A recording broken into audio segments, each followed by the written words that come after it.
জান্নাত থেকে আল্লাহ ফেরেশতা প্রেরণ করবেন। আল্লাহ তাআলা কোরআনে জানাইয়া দিলেন, ইন্নাল্লাযীনা ক্বালু রাব্বুনাল্লাহ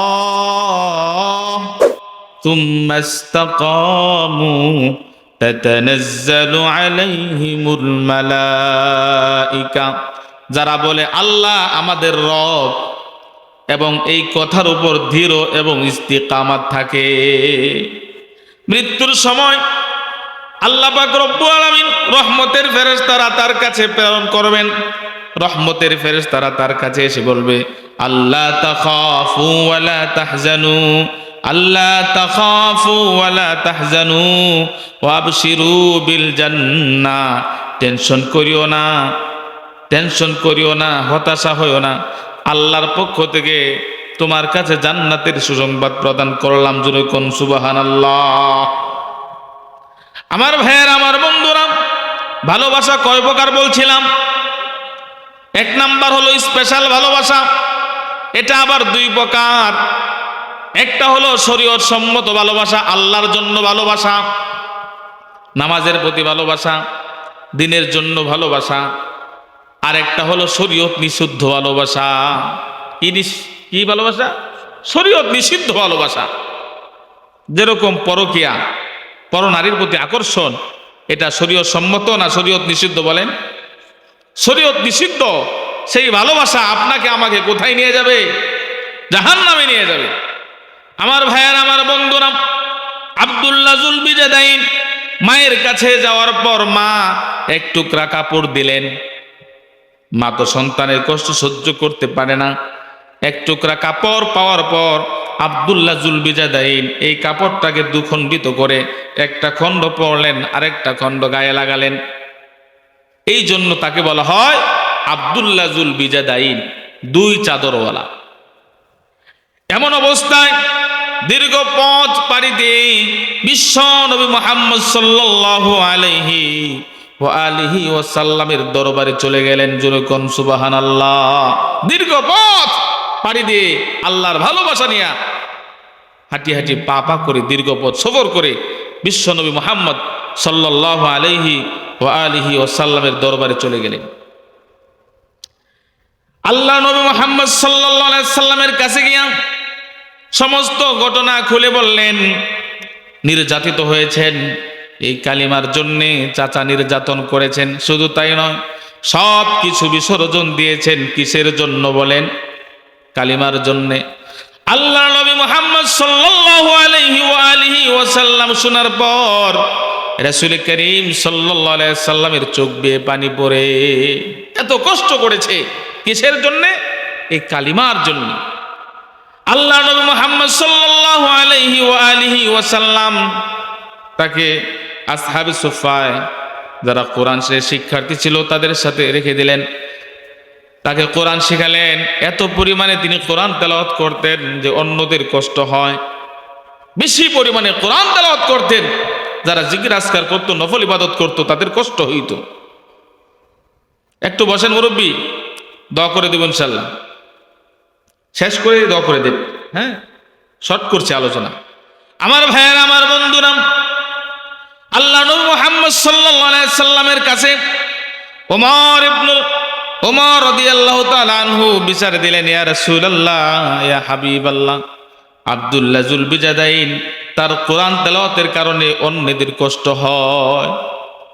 আল্লাহ নবী মুহাম্মদ সাল্লাল্লাহু আলাইহি ওয়া আলিহি ওয়াসাল্লাম বললেন, উমর রে, শোনো, তাকে ছেড়ে দাও, তাকে তার অবস্থায় থাকতে দাও। কারণ সে কালিমার জন্যে যতটুকু ত্যাগ স্বীকার করেছে, তুমি কিন্তু তা করো না।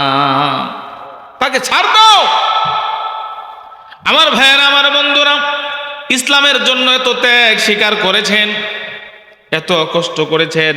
শুধু তাই না, আমার ভাইয়েরা, রাসূল সাল্লাল্লাহু আলাইহি সাল্লাম এক যুদ্ধে অংশগ্রহণ করলেন। রাসূল সাল্লাল্লাহু আলাইহি সাল্লামের সাথে যুদ্ধে অংশগ্রহণ করলেন। আল্লাহ রাসূল বললেন, আব্দুল্লাহ যুলবিজাদাইন, গাছের একটা কাণ্ড নিয়ে আসো, গাছের একটা ডালা নিয়ে আসো। গাছের একটা ডালা নিয়ে আসার পর রাসূল বললেন, এটা দ্বারা তুমি যুদ্ধ করবা, জিহাদ করবা। জোরে কোন সুবহানাল্লাহ। মরা একটা ডাল, বলে এটা দ্বারা তুমি যুদ্ধ করবা। এবার রাসূল সাল্লাল্লাহু আলাইহি ওয়া আলিহি ওয়াসাল্লাম দুইখানা হাত উত্তোলন করে আল্লাহর কাছে দোয়া করলেন, ইয়া রাব্বাল আলামিন, ইয়া আল্লাহ, আব্দুল্লাহ জুল বিজাদাইনের রক্তকে কাফেরদের জন্য হারাম করে দিলাম, তুমি কবুল করো। জোরে কোন সুবহানাল্লাহ। কাফেরদের জন্য হারাম করে দিলাম। এই কথা শোনার পর আব্দুল্লাহ জুল বিজাদাইন কান্না করতেছে। আল্লাহর রাসূল সাল্লাল্লাহু আলাইহি সাল্লামের কাছে বলি, ইয়া রাসূলুল্লাহ, আমার তো বড় তামান্না ছিল, বড় ইচ্ছা ছিল, বড় স্বপ্ন ছিল যে জিহাদের ময়দানে জিহাদ করে কাফেরদের সাথে যুদ্ধ করে শাহাদাত বরণ করব। আল্লাহ রাসূল সাল্লাল্লাহু আলাইহি সাল্লাম বললেন যে তোমার মনের তামান্না আল্লাহ তাআলা পূরণ করবেন। তুমি যদি শহীদ নাও হও, তারপরেও আল্লাহ তাআলা তোমাকে শহীদি মর্যাদা দান করবেন। জোরে কোন সুবহানাল্লাহ। আমার ভাইয়েরা, আমার বন্ধুরা, তো বলতেছিলাম ভালোবাসা কয় প্রকার? 2 প্রকার। সংক্ষিপ্ত করে দিচ্ছি, আর 5-7 মিনিট। ভালোবাসা প্রথমত 2 প্রকার, স্পেশাল ভালোবাসা, আরেকটা শরীয়ত নিষিদ্ধ ভালোবাসা, যেরকম পরনারীর প্রতি আকর্ষণ, গান বাজনার প্রতি প্রেম, দুর্নীতিবাজ নেতার পিছনে দৌড়াদৌড়ি করা, যেই নেতার পিছনে দৌড়ালে আপনাকে জাহান্নামে যেতে হবে, এটা একটা মহব্বত, ঠিক না ঠিক? এটা শরীয়ত নিষিদ্ধ। যেই নেতা পিছনে দৌড়ালে দুনিয়া উপার্জন হবে কিন্তু পরকাল উপার্জন হবে না, এমন নেতার পিছনে দৌড়ানো যাবে? যাবে না। 2 নাম্বার ভালোবাসা সাধারণ ভালোবাসা, এটা আবার 3 প্রকার। কয় প্রকার? 3 প্রকার। এটা বলে আলোচনা শেষ করে দিচ্ছি। দ্বিতীয় প্রকার ভালোবাসা হলো সাধারণ ভালোবাসা, এটা আবার 3 প্রকার। প্রাকৃতিক ভালোবাসা। প্রাকৃতিক ভালোবাসা এটা যেমন ক্ষুধার্ত ব্যক্তি, তার খাবারের প্রতি আকর্ষণ, মহাব্বত। একজন তৃষ্ণার্ত ব্যক্তি, তার পানির প্রতি আকর্ষণ আছে না নাই? এটা হলো প্রাকৃতিক ভালোবাসা। কি ভালোবাসা? প্রাকৃতিক ভালোবাসা। 2 নাম্বার হলো সহমর্মিতা, মমতাময়ী ভালোবাসা, সন্তানের প্রতি মা বাবার ভালোবাসা, মা বাবার প্রতি সন্তানের ভালোবাসা। 3 নাম্বার হলো সাহচর্য, একসাথে বসবাস করার কারণে যে ভালোবাসা তৈরি হয়, সৃষ্ট হয়, সেটা যেরকম একসাথে পড়াশোনা করে, এটা মহব্বত হয় না? একসাথে শ্রমিক একসাথে একটা কোম্পানির কাজ করে, চাকরি করে, এটা মহব্বত হয় না? হয় না? কথার কথা একসাথে যে আপনাদের বাজারে কয়েকটা দোকানদার, একজনের বাড়ি এক জায়গায়, আরেকজনের বাড়ি আরেক জায়গায়, একসাথে ব্যবসা করার কারণে এটা মহব্বত হয়, হয় না? হয় না? এটাও একটা মহব্বত। তাহলে ভালোবাসা কয় প্রকার? প্রথমত 2 প্রকার। 1 নাম্বার হলো স্পেশাল ভালোবাসা, 2 নাম্বার হলো সাধারণ ভালোবাসা।